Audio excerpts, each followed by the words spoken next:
Halo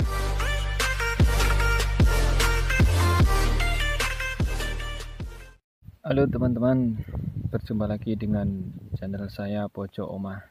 Di kesempatan kali ini saya akan mencoba untuk mereview lem.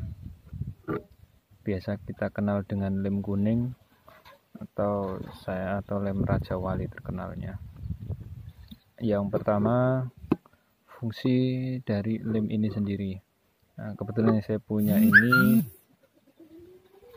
dengan berat 600 gram.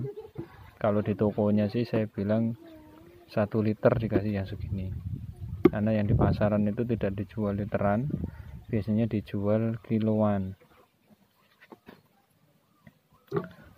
Nah, untuk kegunaan atau fungsinya, lem Raja Wali ini bisa dibilang lem serbaguna ya, karena dapat digunakan untuk berbagai jenis bahan, misalnya seperti karet, kulit, busa, plastik, karpet, PVC sheet. PVC sheet itu biasanya untuk laminasi, karena laminasi itu kan macam-macam ya, ada yang menggunakan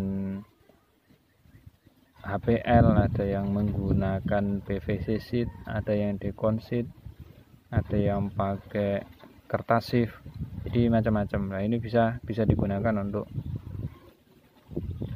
untuk menempelkan itu semua. Nah, terus kayu atau plywood juga bisa, dan logam, tapi kalau logam itu kayaknya kurang recommended ya, kalau logam itu sepertinya kurang kuat kalau pakai ini, kecuali kalau hanya untuk sekedar menempel tanpa memerlukan kekuatan yang besar, mungkin bisa. Saya menggunakannya biasanya untuk HPL, untuk laminasi. HPL saya tempelkan ke plywood. Untuk isinya kita coba lihat dalamnya. Agak berat ya.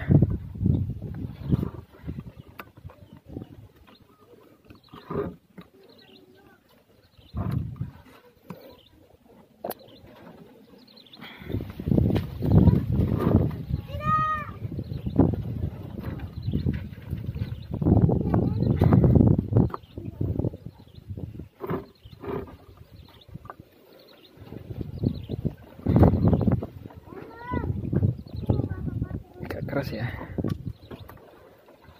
Nah, bisa dilihat dalamnya, kelihatan enggak ya? Nah, warnanya kuning,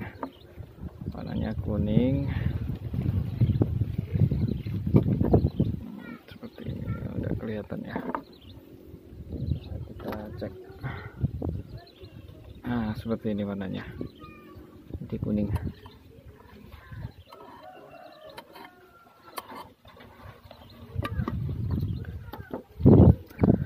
Untuk cara penggunaannya atau pengaplikasiannya, mula-mula kita amplas, misalkan ini ya, kayu dengan HPL ini, misalkan plywood dengan HPL ya. Mula-mula kita bersihkan kedua sisi ini dari debu-debu, atau mungkin kalau basah ya kita keringkan dulu, atau kalau perlu memang diamplas ya diamplas.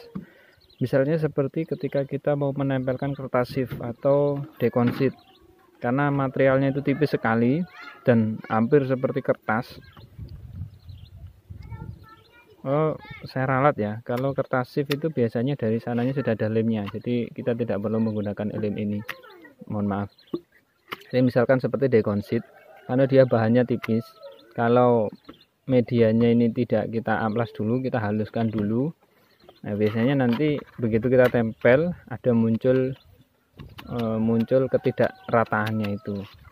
Nah, kalau misalkan dengan HPL ini tinggal kita bersihkan, kalau memang perlu kita amplas, baru kemudian kita kuaskan atau kita berikan lem di kedua sisinya. Jadi tidak hanya di satu sisi ya, tapi kedua sisinya.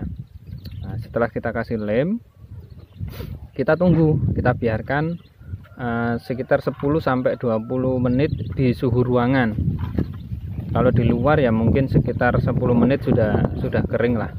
Kalau di dalam ruangan mungkin antara 10 sampai 20 menit. Nah, setelah kering, dengan kita pegang gini kering, nah, barulah kita tempelkan. Setelah kita tempel, kita tekan. Nah, lem ini sekali pakai, jadi ketika kita sudah tempelkan, ini susah sekali dilepas, dan ketika kita lepas, lemnya itu sudah mengering, akan susah kalau ditempel lagi. Ya, kita ulangi lagi, kita bersihkan lagi, baru kita lem lagi. Makanya harus hati-hati. Makanya kalau di HPL biasanya dilebihin seperti ini. Tujuannya biar apa namanya, mudah dalam menempelkannya. Nah, setelah ditempel, kita gosok. Tujuannya itu untuk merapatkan dan menghilangkan angin-angin yang ada di dalamnya. Biasanya masih ada gelembung-gelembung angin kecil yang ada di dalamnya. Itu akan kalau tidak kita gosok, ini akan mengurangi daya rekat dari lem Raja Wali ini. Nah, setelah kita gosok, sebenarnya sudah siap sih, sudah siap pakai, tapi lebih bagusnya maksimalnya itu setelah 24 jam ini baru benar-benar lem itu merekat dengan kuat. Nah, kemudian kelebihan dari Raja Wali ini sendiri yang saya tahu ya, dia itu mampu di suhu sampai 80 derajat.